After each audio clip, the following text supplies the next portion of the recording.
శ్రీమాత్రే నమ. శ్రీ గురుభ్యో నమ. తదుపరి మీనరాశి.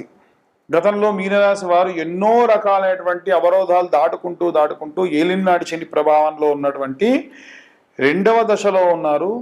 కొన్నిసార్లు కొంతమందిని చూస్తే అనిపిస్తుంది వీళ్ళకి ఇబ్బందిగా ఉందా అనుకూలంగా ఉందా అనేటువంటి విధంగా ఉంటారు. ఎందుకంటే ఈ షష్టగ్రహ కూటమి ఏదైతే జరిగిందో ఇది జరిగిన కాలానికి మీనరాశి వారికి బాగా ఇబ్బంది ఉంది. అది గత సంవత్సరంలోనే మనం ఉగాది కంటే ముందే మనం చూసేసాం అన్నీ కూడా.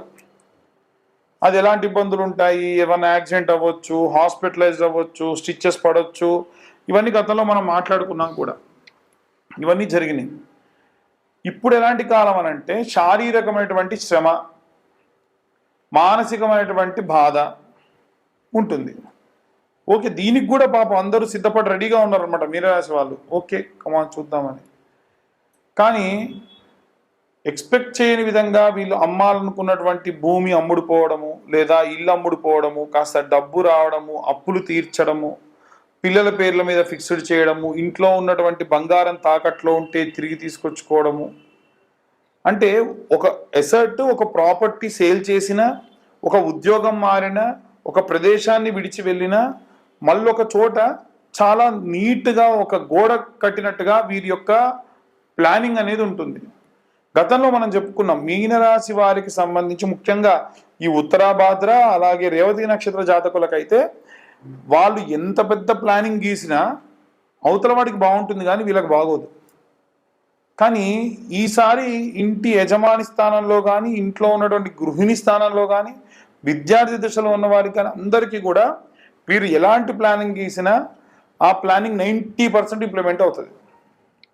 మిగిలిన 10% కాదు, అయినా సరే 100% చేసినంత ఆనందం మీకు అందుతుంది. గతంలో మీ దగ్గర నుంచి ధనం తీసుకున్న వారు మళ్ళీ మీకు ధనాన్ని తిరిగి ఇవ్వడము, ఇలాంటివి కూడా జరుగుతాయి. కానీ ఇక్కడ బాధాకరమైన విషయం ఏంటంటే వచ్చిన డబ్బు మీ దగ్గర నిలవదు, ఫ్లో నీళ్ళలా ఖర్చు అయిపోతూ ఉంటుంది. అయినా కానీ మీరు ఆనందంగా ఉంటారు. ఇది ఏలిన నాటి శని ప్రభావం. మీకు ప్రెషర్ ఇవ్వడం, మిమ్మల్ని మానసికమైన ఒత్తిడికి తీసుకెళ్ళడం, మిమ్మల్ని ఆనందపరచడం, మీకు కోపం తెప్పించడం, మీకు బాధ కలిగించడం, మీ మనసుకు చేరువైన వాళ్ళని దూరం చేయడం, అన్నీ కూడా ఈ దశలో జరుగుతాయి. కాబట్టి వీలైనంత వరకు కూడా ఈ రాశి వారికి సంబంధించి ఇప్పుడు చెప్పబోయేటువంటి రెమెడీస్, మంత్రపఠనం పాటించడం చాలా మంచిది. ద్వాదశ రాశుల వారికి కూడా ప్రత్యేకంగా ఏప్రిల్ మాస ఫలితాల్లో భాగంగా విద్యార్థులకు సంబంధించిన విషయానికి వస్తే, విద్యార్థులకి ప్రత్యేకంగా మనము గణపతికి ఇష్టమైనటువంటి ఉండ్రాళ్ళతోని ప్రతి బుధవారము కూడా నివేదన చేసి, వీలైతే తేనెతోని పిల్లలకు ఆ యొక్క మోదగములు కానీ ఉండ్రాళ్ళు కానీ తినిపించండి. ఈ ఏప్రిల్ మాసంలో విశేషంగా ఉగాది తర్వాతకి రామనవమి, అలాగే 14వ తారీఖు నాడు ఈ యొక్క మేషరాశిలోకి సూర్యగ్రహ సంచారం, దాన్ని మేష సంక్రమణం అంటారు. అలాగే హనుమత్ జయంతి, ఆ తర్వాతకి నెలాఖరున అక్షయ తృతీయ ఉంది. కాబట్టి విద్యార్థులకి ఇలా చేసిన తర్వాతకి ఆడవారు ఎవరైతే ఉంటారో వారు ప్రత్యేకంగా ప్రతి దానిని కూడా పూజనీయంగా చేయడం మంచిది. అంటే మీరు వంట వండేటప్పుడు వీలైనంత వరకు స్నానమాచరించే చేయండి. వీలైనంత వరకు కాదండి, ఖచ్చితంగా స్నానమాచరించే మీరు వంట చేయండి. మీరు స్నానం చేసిన తర్వాతకే ఇల్లు కూడా ఊడవండి. అలా కాకుండా చేస్తే జ్యేష్ఠాదేవికి నచ్చదట. ఇంటికి దరిద్రదేవత రాకుండా ఉండాలి అంటే ఈ నియమం పాటించండి. అలాగే ఎవరైతే ఈ యొక్క వంట చేసేవారు నిత్యాగ్నిహోత్రులు కాబట్టి ఆడవారందరూ కూడా స్నానం చేసిన తర్వాతకి ప్రముఖ్యమైనటువంటి రోజులలో, ఉదాహరణకు శుక్రవారం కానీ, గురువారం కానీ, మంగళవారం కానీ వంట చేసేటువంటి పాత్రలు, వంట చేసేటువంటి గ్యాస్ స్టవ్ని నీట్గా తుడుచుకొని బొట్టు పెట్టుకున్న తర్వాతకి వంటను ప్రారంభించండి. ఇంట్లో వండినటువంటి మొట్టమొదటి నైవేద్యాన్ని దేవుడికి నివేదన చేసి తర్వాతకే ఇంట్లో ఉన్న వారందరికీ పెట్టండి.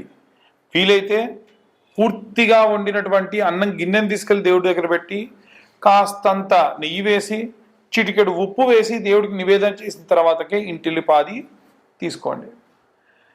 ఉద్యోగస్తులు ఎవరైతే ఉన్నారో వారు వీలైనంత వరకు కూడా ఉన్న 4 గురువారాలు కూడా బుధవారం రోజు రాత్రిపూట 110 శనగలు నానబెట్టి సూర్యోదయం కంటే ముందే గురువారం నాడు నిద్రలేచి సూది దారంతో ఆ 110 శనగల్ని కూడా దండలాగుచ్చుకొని నవగ్రహాల్లో కూడా ఉన్నటువంటి బృహస్పతి గ్రహం మెడలో ఈ యొక్క శనగల దండ వేయండి. ఇలా చేయడం వల్ల ఉద్యోగంలో ఏవైనా ఇబ్బందులున్నా, ఏవైనా ప్రాబ్లమ్స్ ఉన్నా అన్నీ సాల్వ్ అయ్యి చాలా ఆనందంగా ఉంటారు. వ్యాపారస్తుల విషయానికి వస్తే ముఖ్యంగా ఎవరైతే మల్టిపుల్ వ్యాపారాలు పెట్టుకొని ఉన్నారో, లేదా చాలా బ్రాంచీలు ఉన్నాయో, లేదు చాలా పెద్దదైనటువంటి వ్యాపారం ఉందో, ఆ వ్యాపార స్థలంలో తెల్ల ఆవాలు అలాగే కాస్తంత సాంబ్రాణి, ఆవు నెయ్యి కలిపిన పదార్థాలతోని ప్రతి శుక్రవారం నాడు కూడా నుదురు దగ్గర ఆ యొక్క తెల్ల ఆవాలు పెట్టుకొని ఆ యొక్క హోమం దగ్గర చేసేటువంటి ఆ యొక్క పాత్రలో వేయడం వలన ఖచ్చితంగా మంచి ఉపశమనం కలుగుతుంది. అలాగే వ్యాపార స్థలంలో వచ్చేటువంటి వారు ఎన్నో రకాలైనటువంటి శౌచములతో వస్తారు కాబట్టి ఎటువంటి శౌచము తగలకుండా ప్రశాంతంగా ఉంటారు. అలాగే మీ వ్యాపార స్థలం దగ్గర ఒక పేపర్ తీసుకొని వెళ్ళి షాప్ అంతా మూసేసి వెళ్ళేప్పుడు దాన్ని వెలిగించి కుడివైపు 3 సార్లు, ఎడం వైపు ఒకసారి తిప్పి అక్కడ పడేసి వెనక్కు తిరిగి చూడకుండా వెళ్ళండి. దీని వలన నరఘోష, నరపీడితములు పోతాయి. సినీ రాజకీయ రంగాల వారికి సంబంధించిన విషయానికి వస్తే నిత్యము కూడా సూర్య నమస్కారాలు చేయడం మంచిది. అది కూడా సూర్యుడు ఉదయిస్తున్న సమయంలో సూర్య నమస్కారాలు చేయండి, మంచిది. ప్రతి ఆదివారం కూడా రాజకీయ నాయకులు మిరప గింజలు అలాగే పువ్వు రెక్కలు దోసిట్లో తీసుకొని మీ భార్యను కానీ ఎవరినైనా సరే వేయమని, దాంట్లో నీళ్లు పోయమని ఓం నమో సూర్యాయ నమః, ఓం నమో ఆదిత్యాయ నమః, ఓం నమో శన్యా సమేతాయ నమః, ఓం శనేశ్వరాత్మజాయ నమః అని సూర్యగ్రహానికి సంబంధించి సప్త అశ్వరథ మారూఢాయ నమః, ఆదిదేవాయ నమః, అలాగే భాస్కరాయ నమః. వీలైతే సూర్యాష్టకం ఉంటుంది. ఆదిదేవ నమస్తుభ్యం ప్రసీదం మమ భాస్కర, దివాకర నమస్తుభ్యం ప్రభాకర నమోస్తుతే అని అర్ఘ్యంగా విడిచిపెట్టండి. ఇలా చేయడం వల్ల ఎన్నో రకాలైనటువంటి ఇబ్బందులతో ఉన్నటువంటి రాజకీయ నాయకులకి ఆ ఇబ్బందుల నుండి బయటపడేటువంటి అవకాశం ఉంటుంది.